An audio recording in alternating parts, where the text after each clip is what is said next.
festival this weekend. Roger Livingston reports. One or two of the travellers were clearing up, apparently getting ready to go. Others were getting their vehicles ready for the road. Yet more saw no urgency to get on and do anything. Most here thought yesterday's court ruling gave them a stay of execution for 7 days. Some talked of a week-long music festival. A band played here on what serves as a rock stage last night.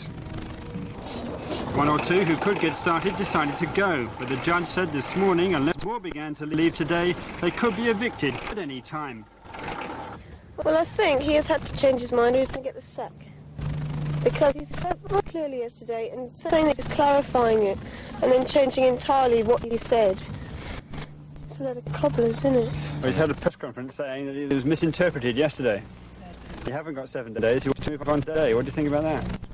Well, we're going to move on in 7 days, because that's what he said in court.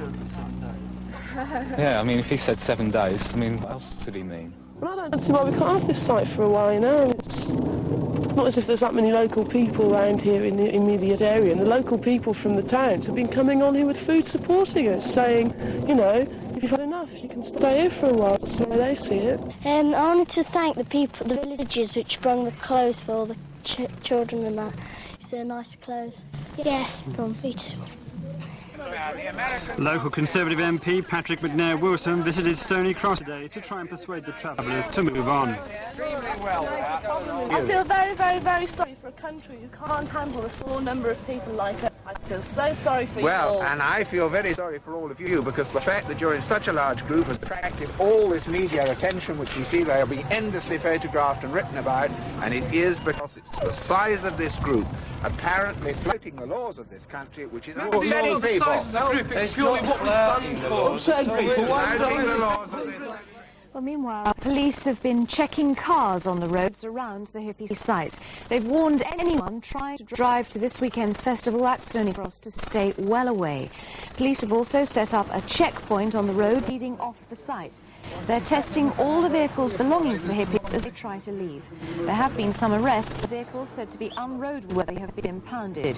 Some of the hippies claim they're being picked on. It's just like victimisation, you know. They're just victimising us everything we do. In the court, they've given us, said we can be here for 7 days to get our vehicles together, to leave this place. If they're going to do this every time we try and get out, we're not going to be able to get our vehicles ready, so we're not going to be able to leave the place. Tippy, you're going to stop every vehicle that comes up this road? I've no comment on that, I'm afraid. Many local people, however, want the hippies to go now. Traders say they're bad for business. Well, the business has gone down. I can't say how many percentage, but it's gone right the way down. Can you put a figure on it, roughly? It's got to be in the hundreds. Must be in the hundreds. Where do you think that is? People who come from Bournemouth, Portsmouth, etc., they see on the news about hippies in the New Forest, and it's only a couple of miles from the pub. They're not going to come out here and sit down in a beauty spot when there's hippies running around. We've had them now for about 5 or 6 days. It disrupted our life completely.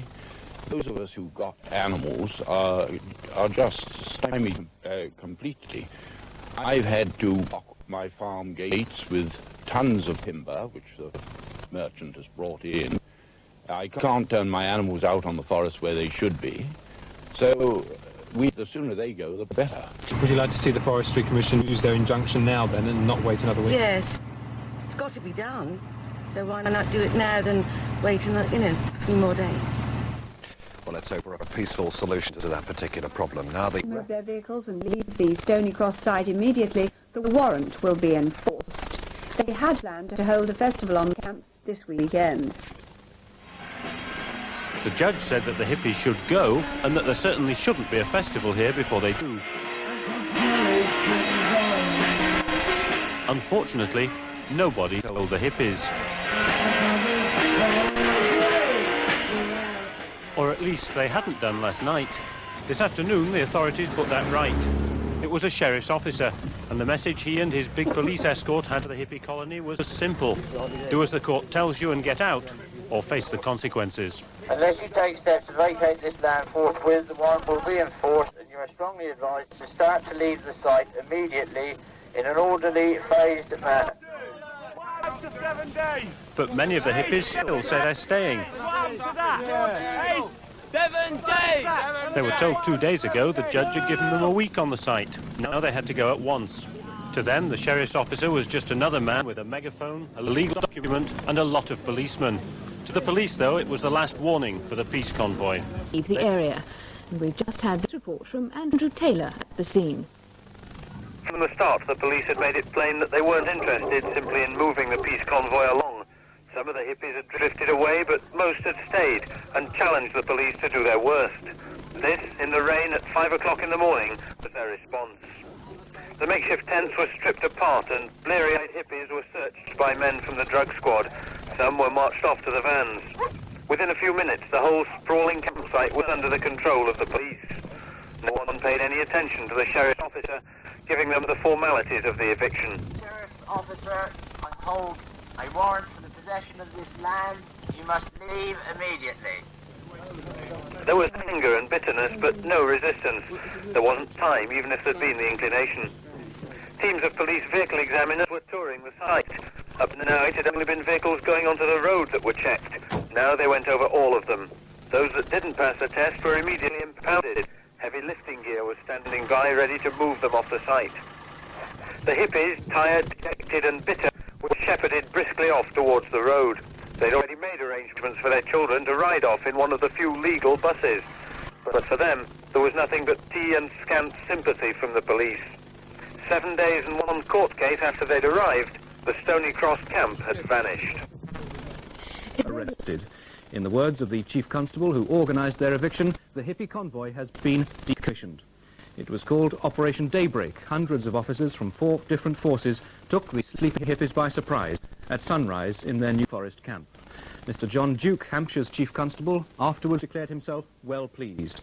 They were, he said, invaders and anarchists with a complete disregard for the freedom of others. A report from Andrew Taylor. It was half expected, but still a shock when it finally happened. This was the police reply to the hippies' challenge. 400 men swarming through the rain and into the camp at 5 in the morning. They outnumbered the hippies, they'd outplanned the hippies, and they were in control of the camp before most people knew what was happening. It had taken the court 7 days to deal with them. The police did it in less than half an hour. That's how quickly they were in charge. And they were completely in charge. Men from the drug squad picked their targets and moved in. Okay, all right, now do it properly. There was bitterness, but no violence. There wasn't time, and anyway, there didn't seem to be the inclination among the hippies. Well, if you're going to search it, could you try and put things back as you found, please? They'd taken on the courts and perhaps inevitably lost. We've been turned out onto the road without our shoes even. Take our boots, so we're allowed our shoes. There were more than 40 arrests, several for drug offences, some for possessing weapons. But what was a triumph of planning for the police was a final disaster for the people in hippie camp. The children rode out on one of the few legal buses on the site. That much had been agreed with the police in advance. The adults weren't so lucky. All but a handful of their vehicles had been declared unroadworthy or illegal. According to the law, the police said, unfairly according to the hippies. They were impounded on the spot, and the hippies, wet, dejected and defeated, were herded briskly off the site. Operation Daybreak was effectively over, and the Forestry Commission had its land back. As for the peace convoy, the Home Secretary called them medieval brigands, the Chief Constable a vicious threat to the community. But he admitted there were no crimes of violence around Stoney Cross to lay at their door. Not on this site, because remember, the moment they invaded, we were in as substantial a presence as was possible.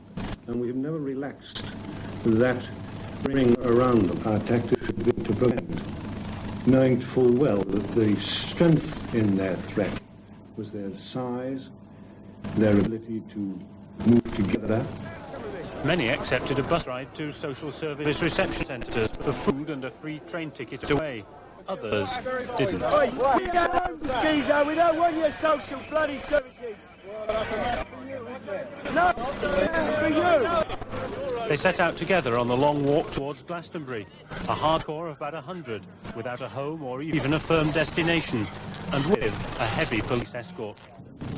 As the afternoon wore on, the hippies were still struggling down the road, but the convoy had been smashed.